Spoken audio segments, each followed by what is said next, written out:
Ang hangin ay tila kasing lamig ng tingin ni Sofia Isabela Montemayor habang sakay siya ng kanyang kabayo na para bang ang buong lupain ay pagmamay-ari niya lamang.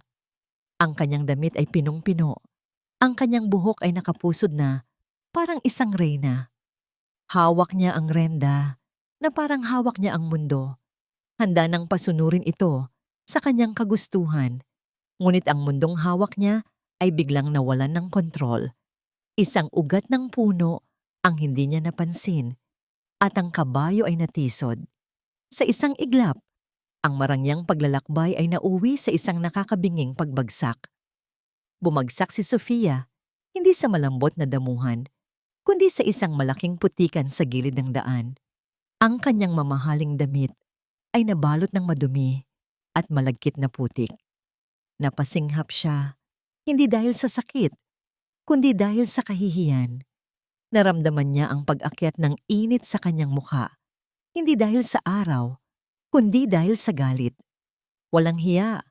Sigaw ni Enya, tinataboy ang putik na dumidikit sa kanyang balat. Doon sa di kalayuan, isang figura ang lumapit. Si Mateo Reyes, nakasuot ng simpleng damit pansekang, pero ang tindig ay matatag. Ang kanyang mukha, kahit gusot sa pawis at dumi ng lupa, ay may angking kagandahan na hindi maitatanggi. Dahan-dahan siyang lumapit, may pag-aalala sa kanyang mga mata.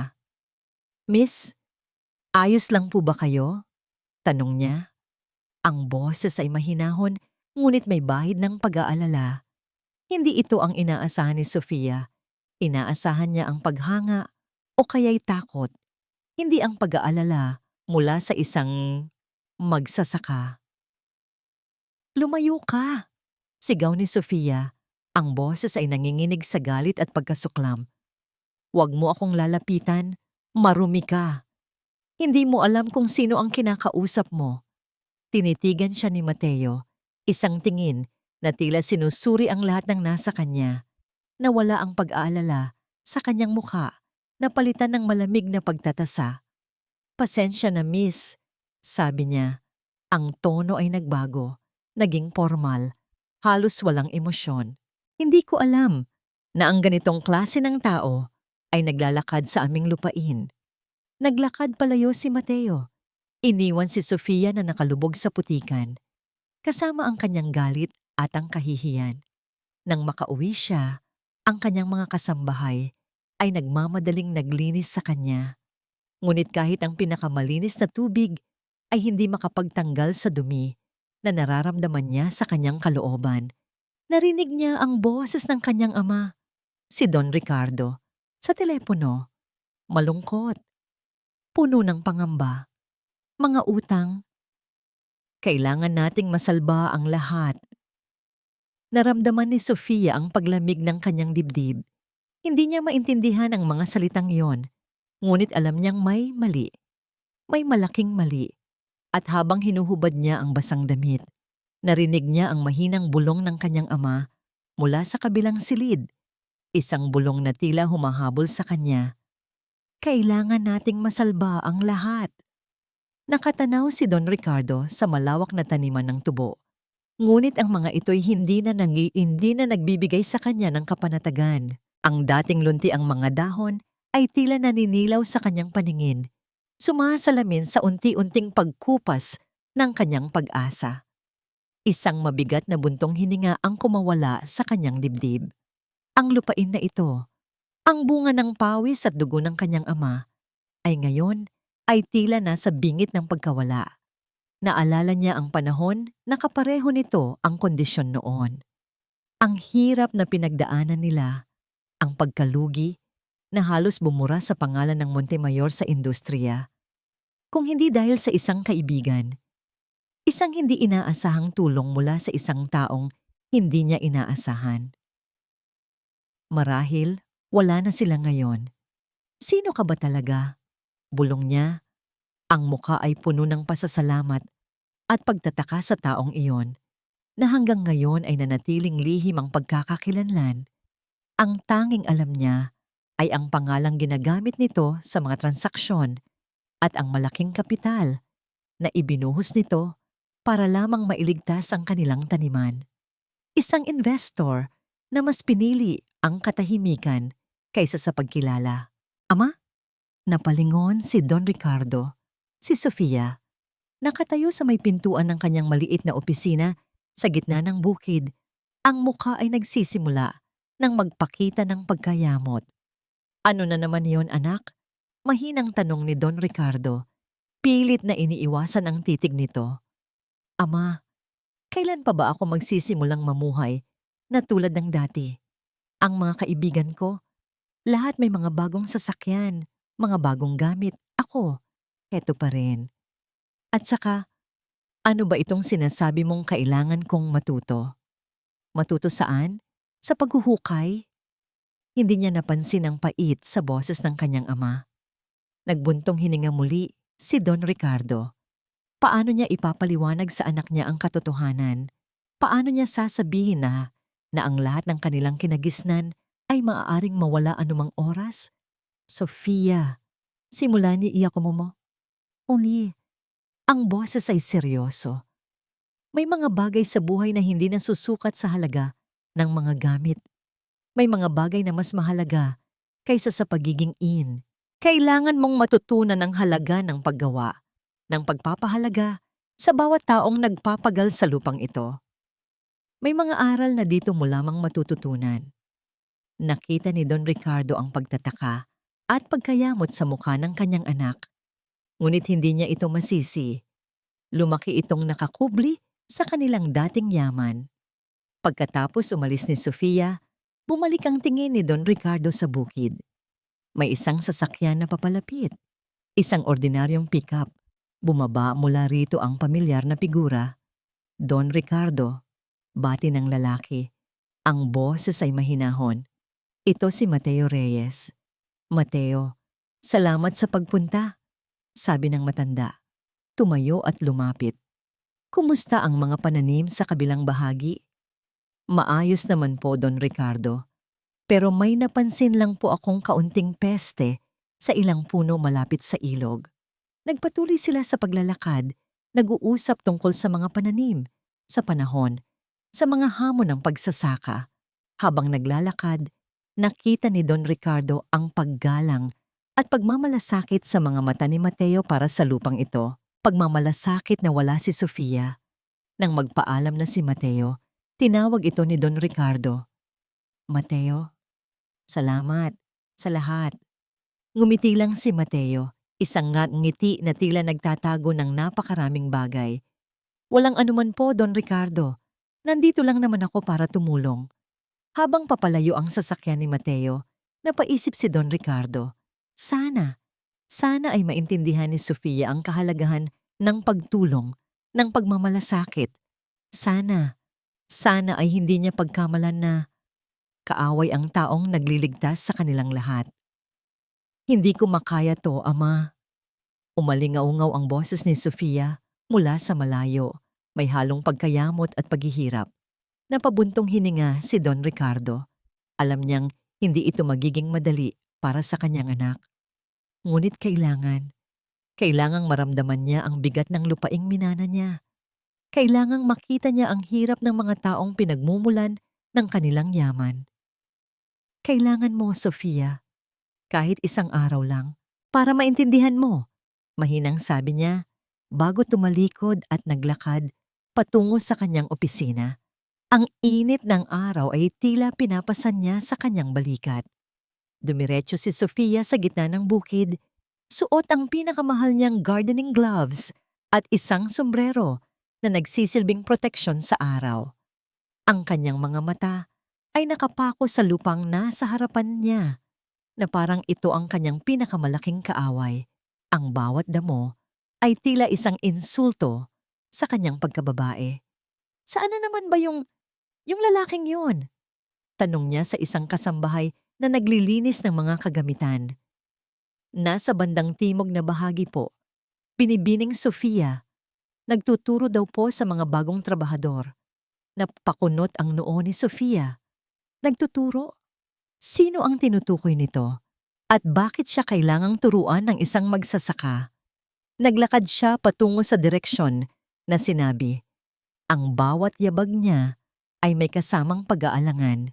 Naririnig niya ang mga tinig ng mga tao, ang tunog ng pag-aararo, ang sigla ng buhay na kakaiba sa marangyang buhay na kanyang kinagisnan. At doon niya nakita si Mateo. Nakaluhod sa lupa, tinutulungan ang isang matandang babae na mukhang hirap na.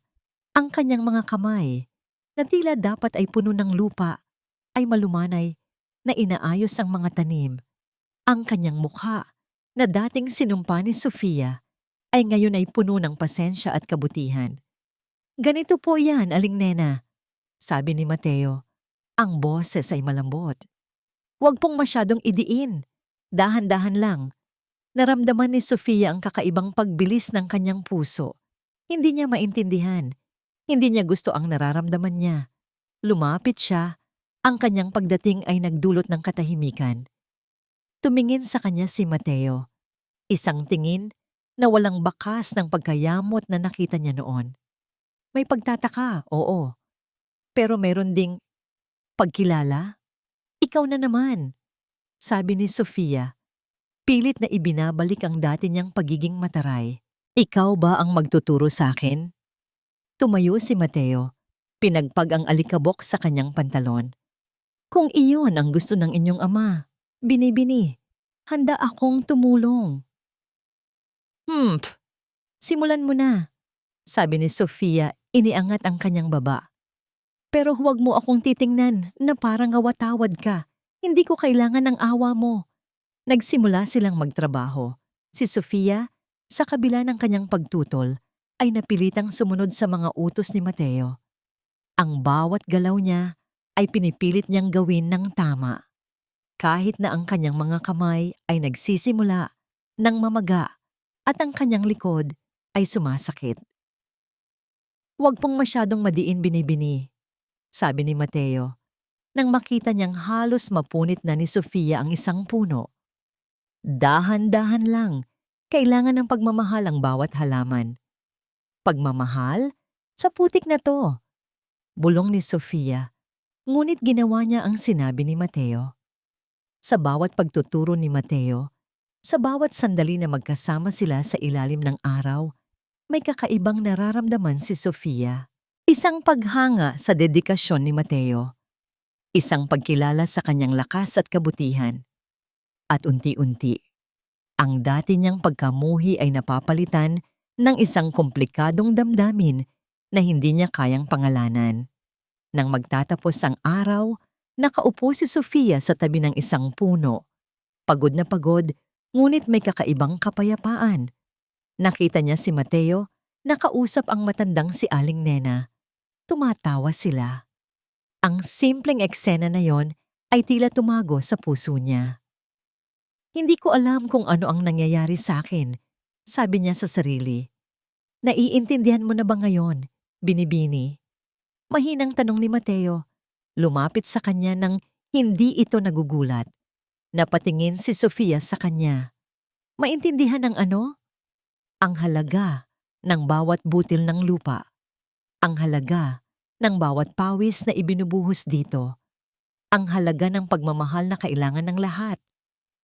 Tinitigan siya ni Sofia. Ang kanyang mga mata ay puno ng bagong kuryosidad at pagkalito. Ang dating pagkasuklam ay napalitan ng isang bagay na mas malalim. Isang bagay na nagsisimula pa lamang sumibol at habang papalubog ang araw, nagbigay ng kakaibang init sa kanilang dalawa. Isang bagay ang nabuo sa pagitan nila. Isang hindi inaasahang koneksyon na nagmumula sa init ng araw at sa lamig ng dating pagkamuhi. Ang araw ay nagsisimula nang magtago sa likod ng mga burol, nagpipinta ng kulay kahel at rosas sa kalangitan. Para kay Mateo, ito ang karaniwang oras ng pagpapahinga pagkatapos ng mahabang araw ng pagtatrabaho. Ngunit ngayong mga araw na ito, may kakaibang bigat sa kanyang dibdib. Nakikita niya si Sofia. Nakikita niya ang unti-unting pagbabago sa kanya. Mula sa dating babaeng tila walang pakialam sa mundo, ngayon ay may bakas na ng pag-uusisa sa kanyang mga mata. May mga sandali na tila nakakalimutan niya ang kanyang pagiging alta at nakikisalamuha sa mga kasamahan niya.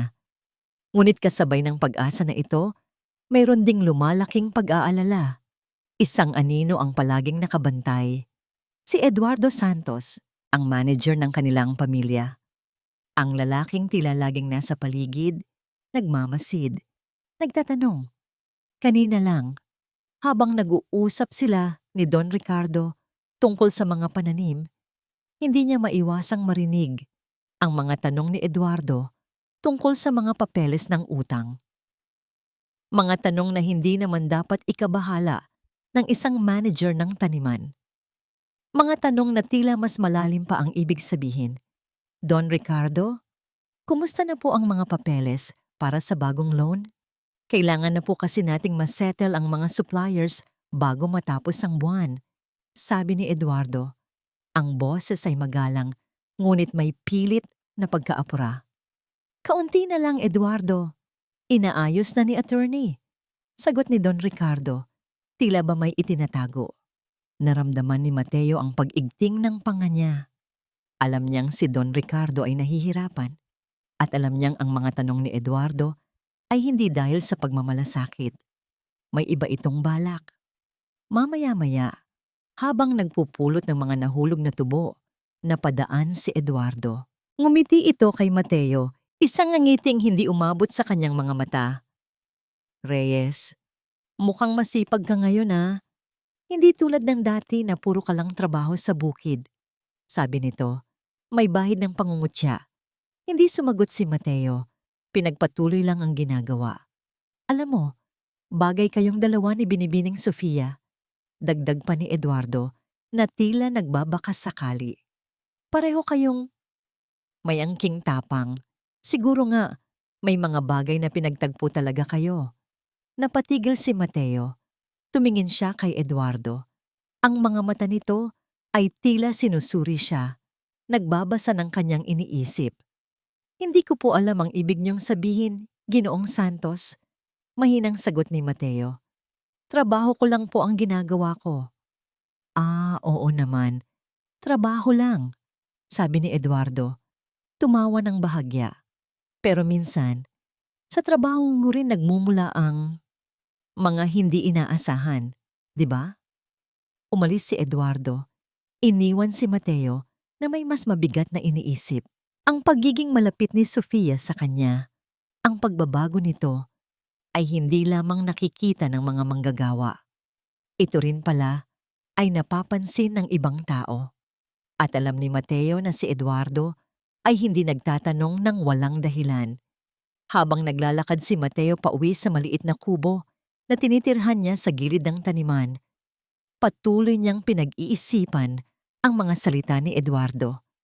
Alam niyang ang kanyang pagkatao, ang kanyang tunay na pagkakakilanlan, ay isang malaking lihim. Isang lihim na kailangang protektahan para kay Don Ricardo at para na rin kay Sofia. Pero ang mga tanong ni Eduardo, ang mga titig nito, ay nagpapahiwatig na tila may alam na ito. O kaya'y nagsisimula na itong maghinala. Isang malamig na kaba ang gumapang sa kanyang likod. Kailangan niyang maging mas maingat. Kailangan niyang mas protektahan ang mga tao sa paligid niya. Tumingala siya sa kalangitan. Ang mga bituin ay nagsisimula ng sumilay.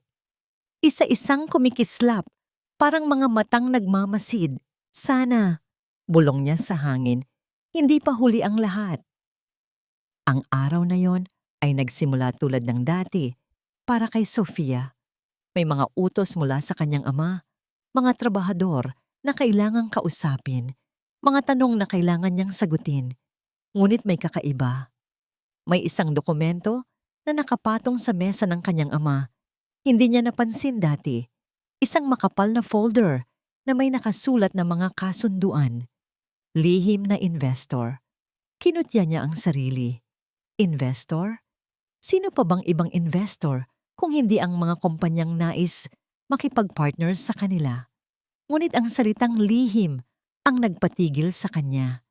Ano ang itinatago ng kanyang ama?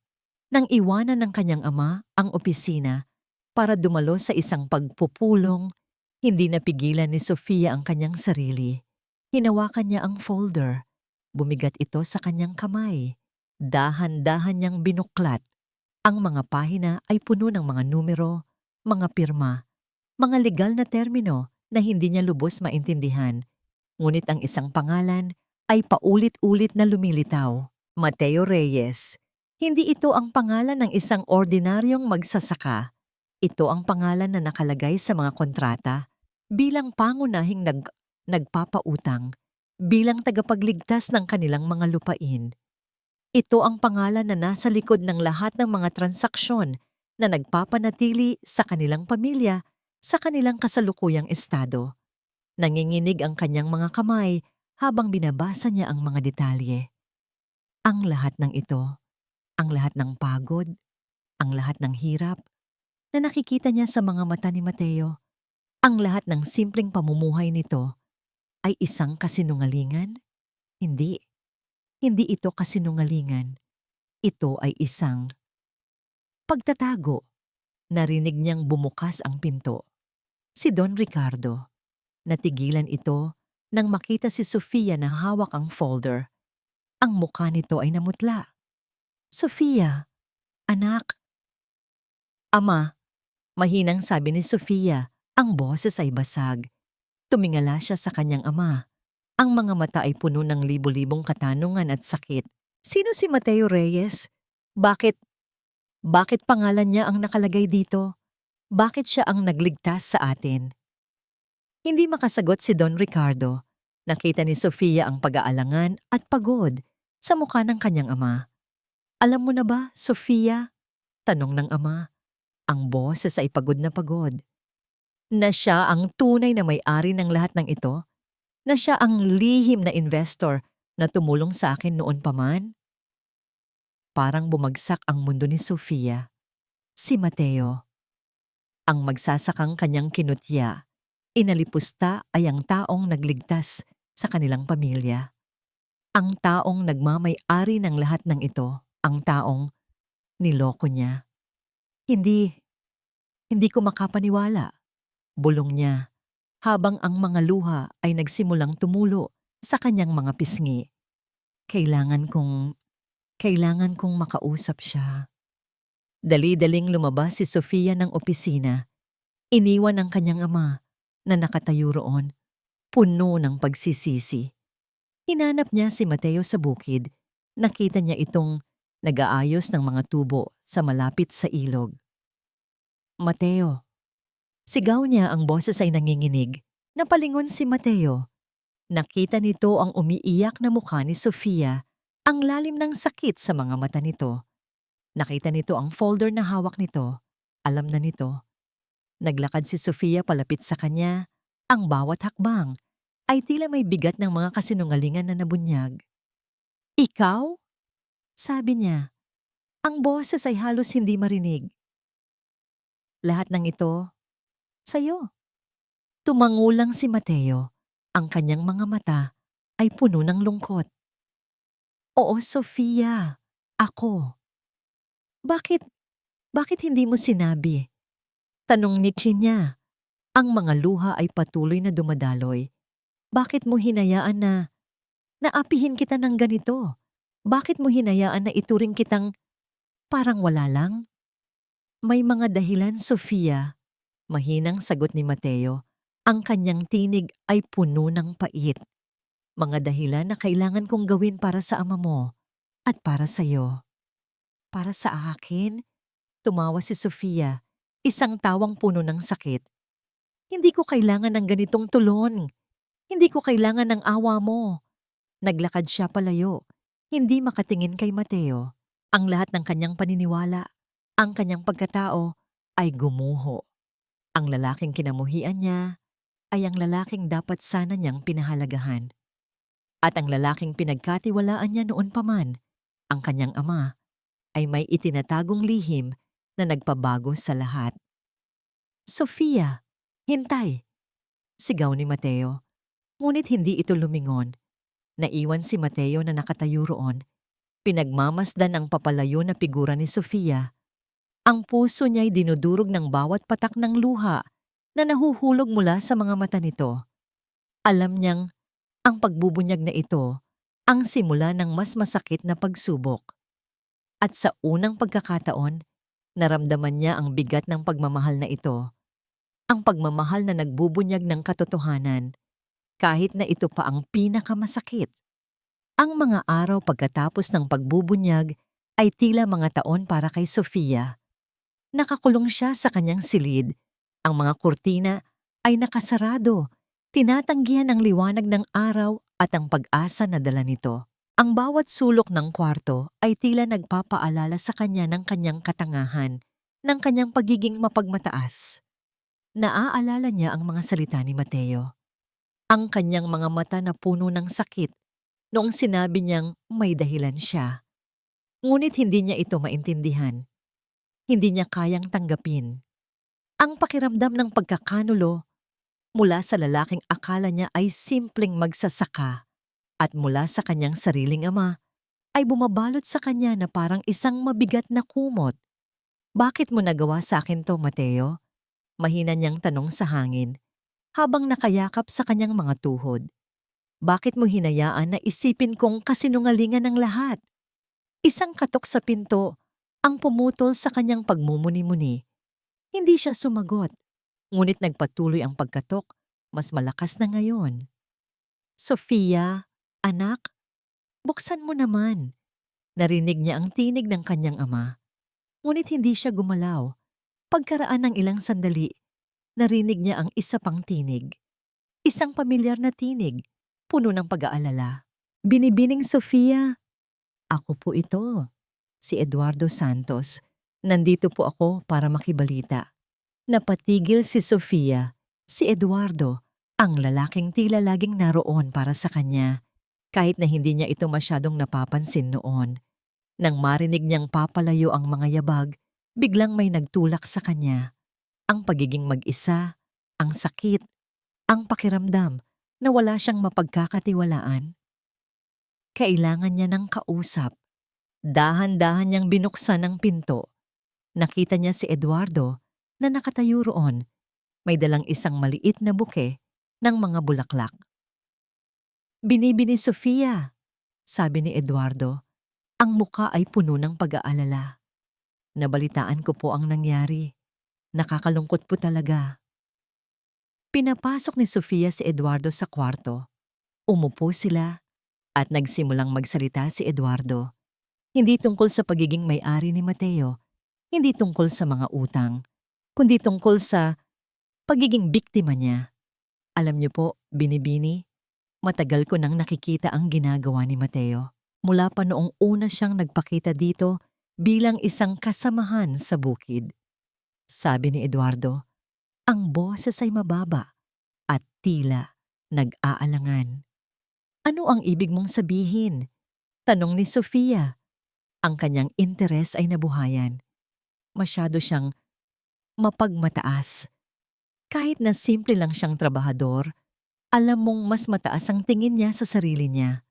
At palagi niyang tinitignan ang inyong pamilya na parang may kinikimkim siyang galit. Nagdilim ang paningin ni Sofia. Galit?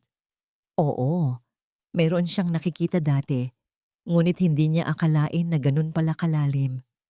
Hindi ko alam, sabi ni Sofia. Ang tinig ay mahina. At saka Binibini, dagdag pa ni Eduardo. Bumulong ito na parang nagbibigay ng isang sikreto.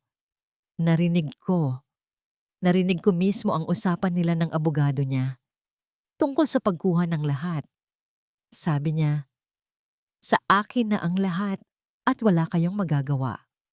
Alam niyo po, baka ang balak talaga niya ay kunin ang lahat pagkatapos mamatay ng ama niyo. Parang tinusok ng kidlat si Sofia ang mga salitang iyon. Ang mga salitang narinig niya mula kay Mateo noon. Sa akin na ang lahat at wala kayong magagawa. Hindi niya inisip na ganun pala ang kahulugan noon. Hindi niya inisip na ang taong iyon ay may ganong kasamang intensyon. Sigurado ka ba? Tanong ni Sofia. Ang tinig ay nanginginig. Opo, Binibini. Alam kong mahirap paniwalaan, lalo na tila mabait siya. Pero minsan, ang mga mababait, ang mas malalaki, ang tinatagong sama ng loob. Tandaan niyo po ang sinabi ko, mag-ingat kayo. Pagkaalis ni Eduardo, naiwan si Sofia na mag-isa muli sa kanyang kwarto. Ngunit ngayon, hindi na lang ang sakit ng pagkakanulo ang nararamdaman niya. May kasama na itong takot. Takot na baka nga tama si Eduardo.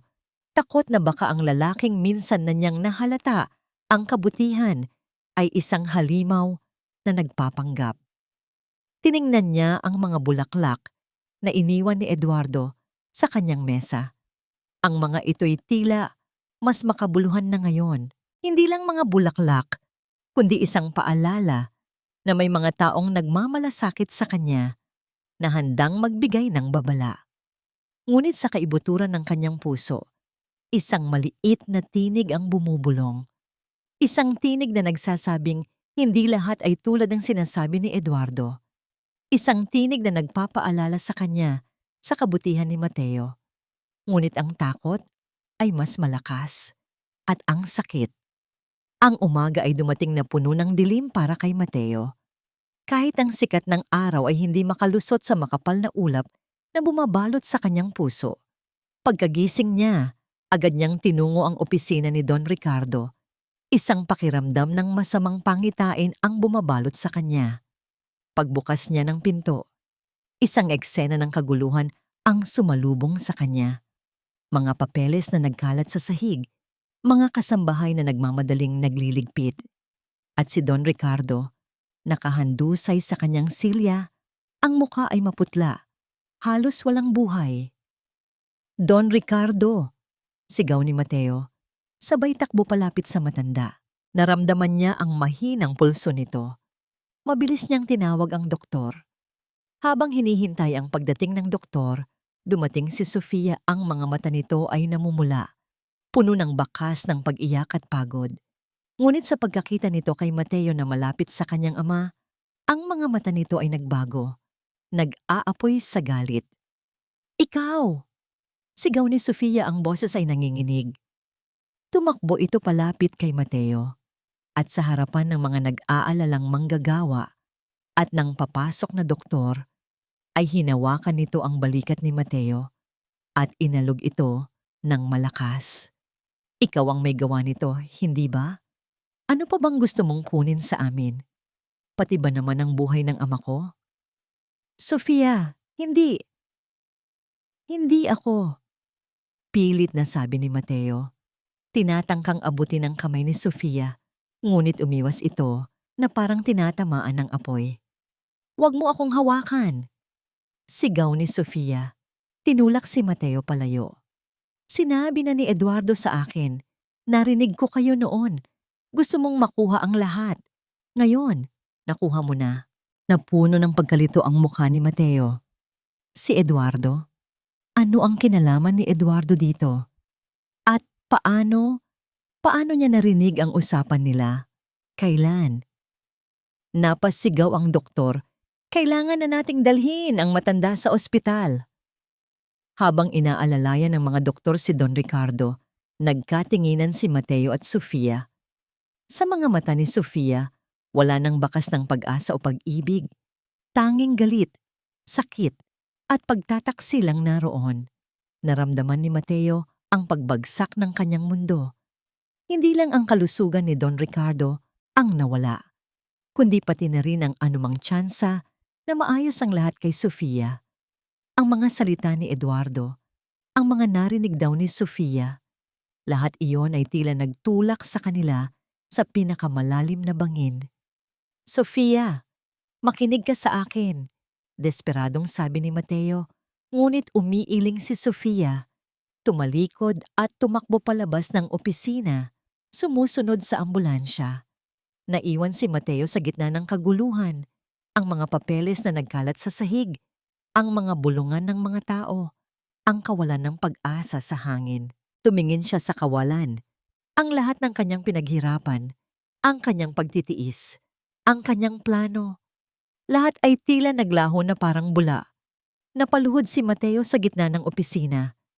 Ang mga kamay niya'y nakahawak sa kanyang ulo. Paano, paano nangyari to? Bulong niya. Ang boses ay basag. Sa sandaling iyon, sa gitna ng nagkalat na mga papeles at sa tabi ng silyang inuupuan ng isang taong halos wala ng buhay, naramdaman ni Mateo ang pinakamatinding kawalan. Tila nawala na ang lahat, ang pag-asa, ang pagmamahal, ang kinabukasan. Lahat. Tila wala nang natira. Sa loob ng kanyang kwarto, kung saan ang mga kurtina ay nanatiling nakasara, si Sofia ay nakahiga sa kama. Ang mga mata ay nakatitig sa kisame. Ang katahimikan ay tila mas malakas kaysa sa anumang ingay. Ang kanyang ama ay nasa ospital. Ang kanyang mundo ay gumuho. At ang lalaking minsan niyang nahalata ang kabutihan ay tila naging halimaw. Ngunit habang lumilipas ang mga oras, habang patuloy niyang iniisip ang mga nangyari, may kakaiba siyang naramdaman. Ang mga salita ni Eduardo, hindi sila tumatayo. Ang biglaang pagbagsak ng kanyang ama. Masyadong madrama para maging natural. At ang mga mata ni Mateo, noong sinubukan niyang ipaliwanag ang sarili niya, tila puno ng katotohanan, hindi ng kasamaan. Naalala niya ang mga sinabi ni Eduardo tungkol sa pagkuha ng lahat, ang mga eksaktong salita na narinig daw niya mula kay Mateo. Ngunit kung iisipin niya, ang mga salitang yon ay maaaring may ibang kahulugan. Ang pagkuha ng lahat ng pagmamay-ari niya, isang malakas na pagtibok sa kanyang puso ang nagsabi sa kanya, may mali. Mali ang kanyang mga hinala. Mali ang kanyang paghatol. Dahan-dahan, bumangon si Sofia. Pinilit niyang hilahin ang mga kurtina. Ang liwanag ng araw ay bumuhos sa kwarto, tila bumubuhay sa kanya. Tumingin siya sa salamin. Ang kanyang mukha ay maputla. Ang mga mata ay namumugto. Ngunit may bagong determinasyon na nakikita sa kanyang mga mata. Hindi, bulong niya. Hindi ito ang katapusan. Bumaba siya sa opisina ng kanyang ama. Ang kalat ay naroon pa rin, isang paalala ng kaguluhan. Ngunit ngayon, hindi na ito nagbibigay sa kanya ng takot. Nagbigay ito ng inspirasyon. Sinimulan niyang isa-isahin ang mga papeles na nagkalat sa sahig. Hindi niya alam kung ano ang kanyang hinahanap, ngunit may pakiramdam siya na mayroon doong kasagutan. May ebidensya na magpapatunay na hindi si Mateo ang may kasalanan. Habang hinuhukay niya ang mga dokumento, may isang bagay na nahulog mula sa isang maliit na drawer sa mesa. Isang maliit na diary, ang diary ng kanyang ina. Binuklat niya ito at sa bawat pahina, nababasa niya ang mga alaala ng kanyang ina. Ang pagmamahal nito sa kanyang ama, ang pag-asa para sa kanilang kinabukasan. At pagkatapos, sa isang pahina na tila iba sa lahat, isang diary entry na nagbabago ng lahat. Mahal kong Ricardo, nakasulat dito. Alam kong nahihirapan ka. Alam kong may mga taong gustong manakit sa atin. Ngunit huwag kang mag-alala. Ang pinakamahalaga ay ang pagmamahal natin sa isa't isa at ang pagmamahal na ibibigay natin sa ating anak. Mayroon akong pinagkatiwalaan na isang kaibigan. Isang kaibigan na handang tumulong sa atin kahit hindi niya alam ang buong katotohanan. Siya ang ating lihim na sandata. Hayaan mong siya ang maging gabay natin sa oras ng kadiliman. Kaibigan? Tanong ni Sofia sa hangin.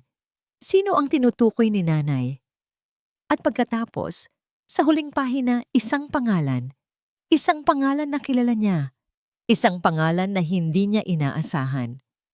Mateo Reyes. Hindi. Bulong ni Sofia habang ang mga luha ay nagsimulang tumulo muli.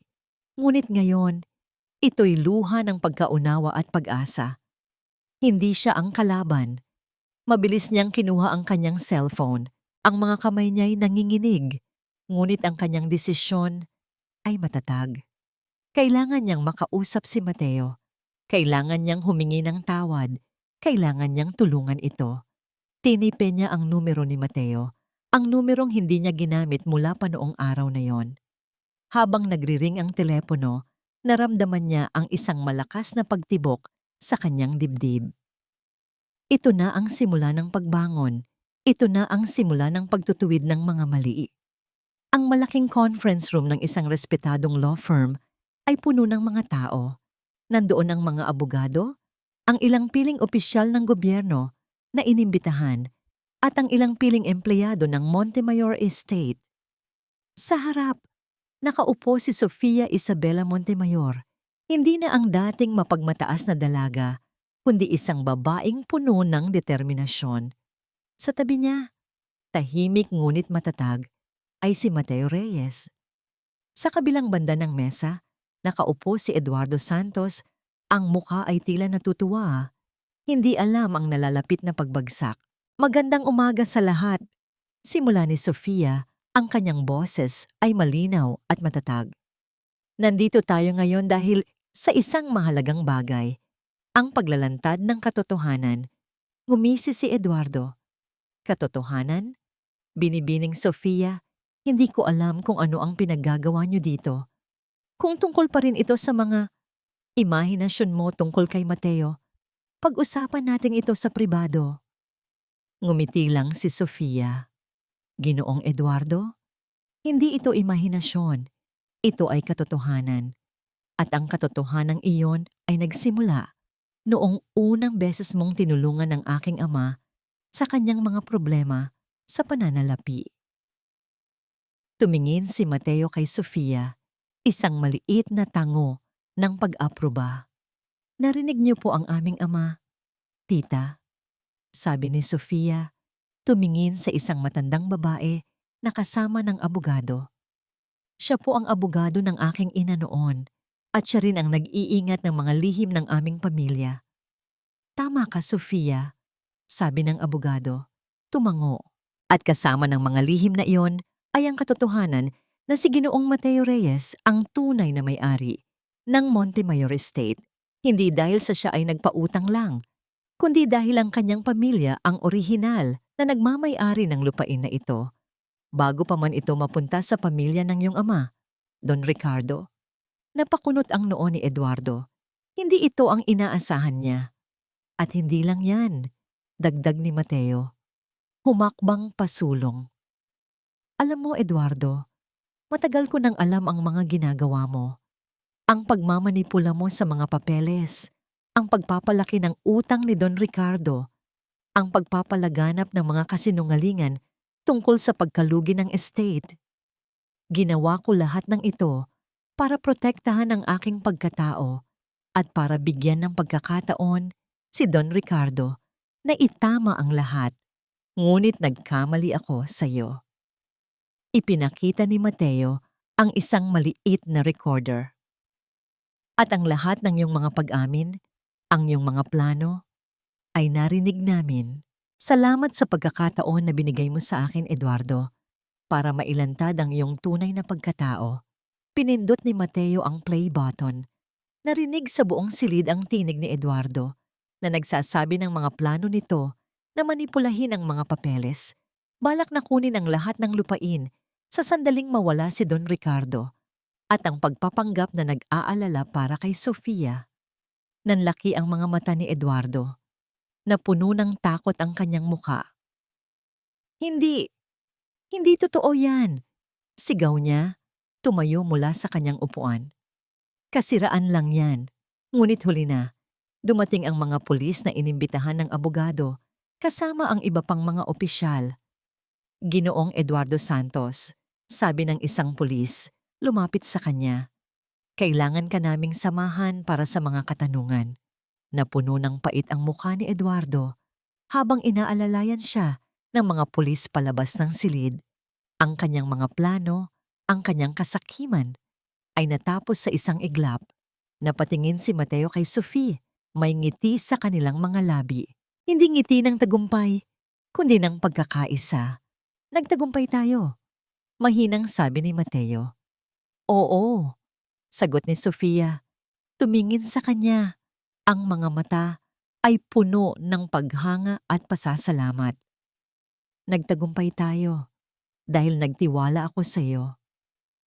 Sa sandaling iyon, sa gitna ng conference room na puno ng katotohanan, alam ni Mateo na ang lahat ng sakit, ang lahat ng paghihirap ay nagbunga ng isang bagay na mas mahalaga. Ang pagtitiwala, ang pag-ibig, at ang pag-asa para sa isang bagong simula. Ang araw ay nagsisimula nang magbigay ng liwanag, ngunit sa isang maliit na hardin sa likod ng estate, malayo sa mata ng mga tao, isang bagong umaga ang nabubuo para kina Sofia at Mateo. Matapos ang kaguluhan sa law firm at ang pagkaaresto kay Eduardo, isang kakaibang katahimikan ang bumalot sa kanilang dalawa. Nakaupo sila sa isang lumang bench sa ilalim ng isang puno ng sampagita. Ang mga bulaklak ay nagbibigay ng matamis na halimuyak sa hangin. Si Sofia, na dating puno ng pagmamataas, ngayon ay nakayuko, hindi makatingin ng diretso kay Mateo. Mateo, nagsimula si Sofia. Ang boses niya ay mahina at nanginginig. Hindi ko alam kung paano ko sisimulan to. Hindi ko alam kung mapapatawad mo pa ba ako.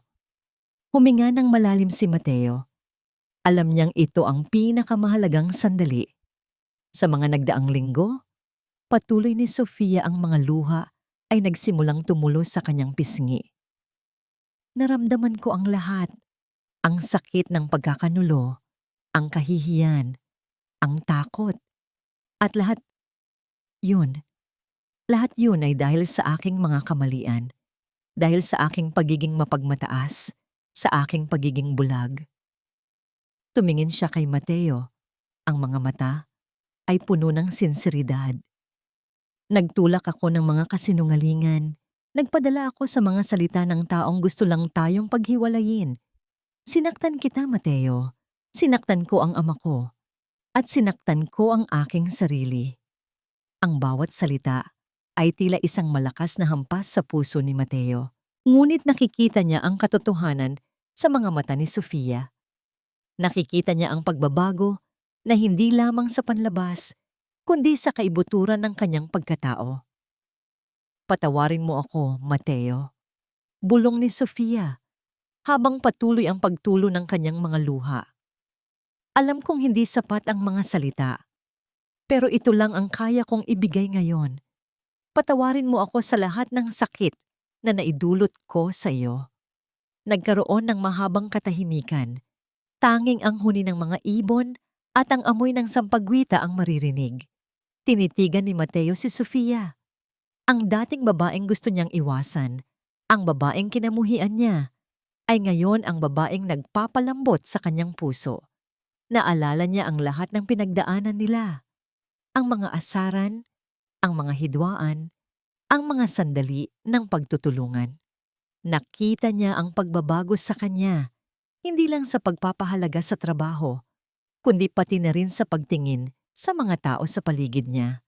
Dahan-dahan, hinawakan ni Mateo ang mga kamay ni Sofia. Ang mga ito'y malamig, nanginginig. Sofia, sabi niya, ang boses ay mahinahon ngunit puno ng damdamin. Ang sakit. Oo, naramdaman ko yon. Nasaktan ako. Pero hindi ko kayang magtanim ng galit sa puso ko. Lalo na ngayon na nakikita ko ang pagbabago sa'yo. Ngumiti siya. Isang ngingiti na tila nagbibigay ng kapayapaan sa dalawang naguguluhang puso. Pinapatawad kita, Sofia.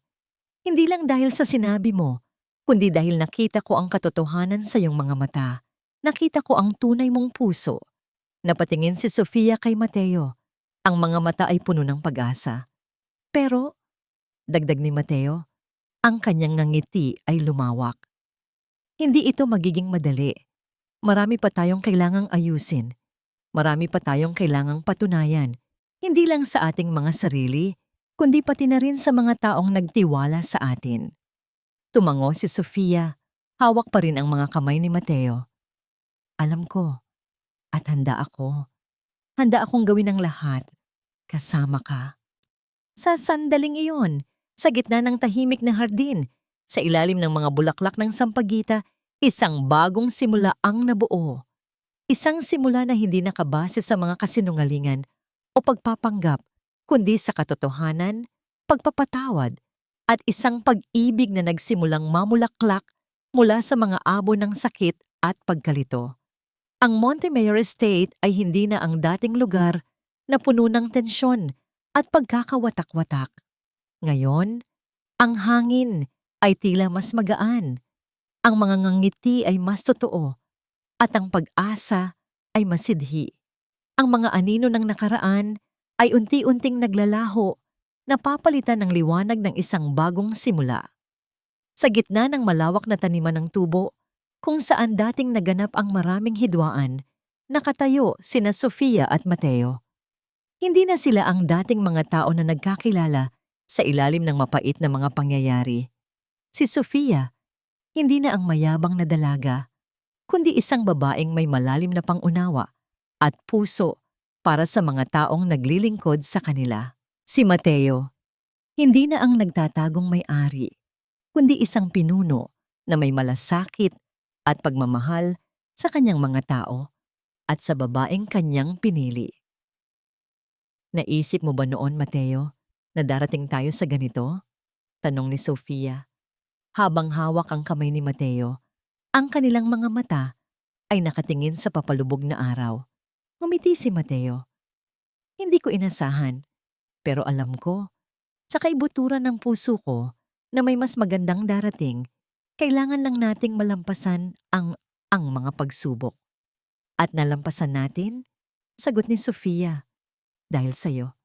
Dahil sa pagtitiwala mo sa akin. Kahit na sinaktan kita. Hindi ikaw lang ang nagkamali, Sofia. Sabi ni Mateo.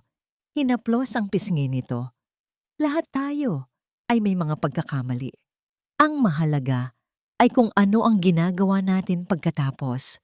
At ikaw, Sofia, pinili mong tumayo at lumaban para sa kung ano ang tama. Naalala nila ang lahat. Ang pag-aresto kay Eduardo, ang paggaling ni Don Ricardo, ang pagbabalik ng dangal ng kanilang pamilya. Ang lahat ng yon ay naging posible dahil sa kanilang pagkakaisa. Hindi nagtagal, isang kasalan ang naganap. Hindi isang magarbo, ngunit puno ng pagmamahal at pagdiriwang. Ang mga manggagawa sa estate, ang mga dating kinutya ni Sofia, ang mga taong tila binigyan niya ng bagong pag-asa, ay naroon. Nakangiti, nagdiriwang. Sa harap ng lahat, si Sofia at Mateo ay nagbigay ng kanilang mga pangako. Hindi lamang mga pangako ng pag-ibig, kundi mga pangako ng pagmamalasakit, ng pagtutulungan, at ng pagbabahagi ng kanilang yaman para sa ikabubuti ng lahat. Sa'yo, Mateo, sabi ni Sofia, ang boses ay puno ng emosyon. Ibinibigay ko ang aking puso, ang aking pag-ibig, at ang aking pangakong maging katuwang mo sa lahat ng pagsubok. Hindi na ako ang dating Sofia. Dahil sa'yo, natuto akong magmahal ng tunay.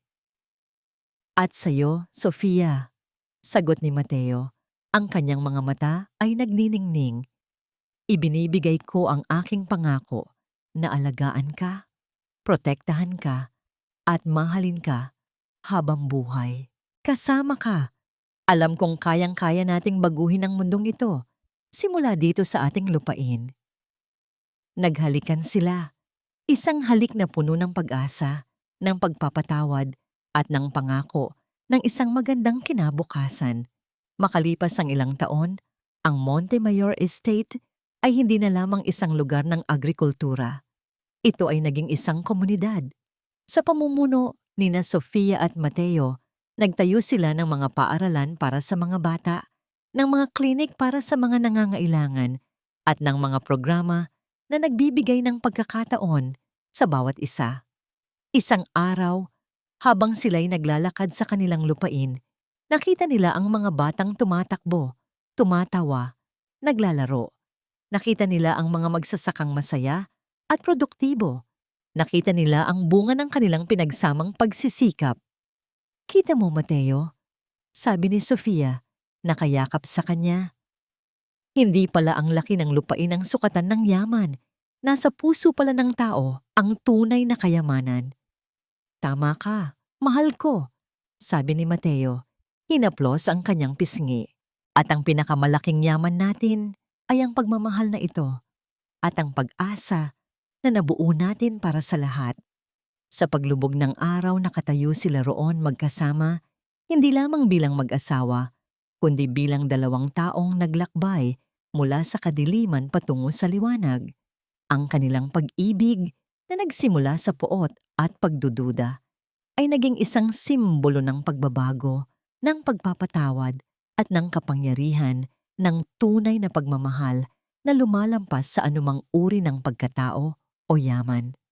Ang kanilang kwento ay naging isang awit ng pag-asa, isang patunay na kahit ang pinakamadilim na gabi ay may katapusan at ang bawat pagbagsak ay maaring maging simula ng isang mas matayog na pagbangon. At dito nagtatapos ang kwento ni na Sofia Isabela at Mateo Reyes. Mahal naming mga tagapakinig, sa bawat kwentong aming binubuhay, may kasama itong isang bahagi ng aming puso. Naway ang paglalakbay ni na Sofia at Mateo mula sa kanilang mga pagkakamali patungo sa pagkakaintindihan at pag-ibig ay nakapagbigay sa inyo ng inspirasyon at pag-asa.